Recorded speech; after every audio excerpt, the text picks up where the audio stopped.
Vernon City Council is considering a proposal that would see the hillsides to the south of Vernon, kilometers from the city center, developed with up to 4,000 homes. We, the Commonage Conservation Partnership, a coalition of groups and individuals, say let's think again. This proposal is bad for the climate, bad for affordable housing, bad for nature, bad for the taxpayer, and bad for reconciliation. Who likes sprawl? It's pretty rude, right? Sprawl is what happens when, rather than building close to the city center, homes spread out over the countryside, in the process destroying many of the places that make the North Okanagan such a wonderful area in which to live. The 580 Commonage is a classic example of sprawl, and sprawl is bad for the taxpayer. This is because it costs more to service housing that is far from the city center, and we taxpayers pay for those extra costs.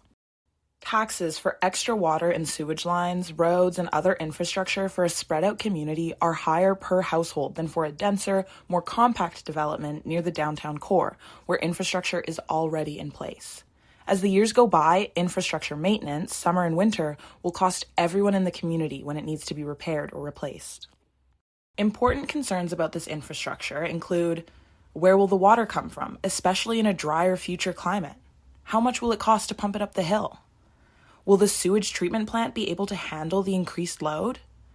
Will our busy roadways become even more congested as we add thousands of new vehicles to the daily commute?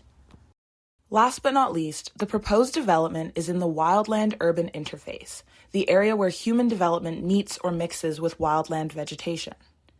Wildfires in this interface pose a significant threat to communities because they can involve buildings and forest fuel together, making them complex and challenging to extinguish.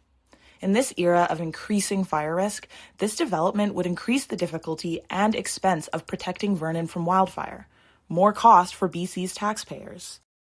Better alternatives exist. Vernon's existing official community plan, or OCP, proposes a town where, instead of sprawl, we build higher density housing closer to the city center within existing serviced areas.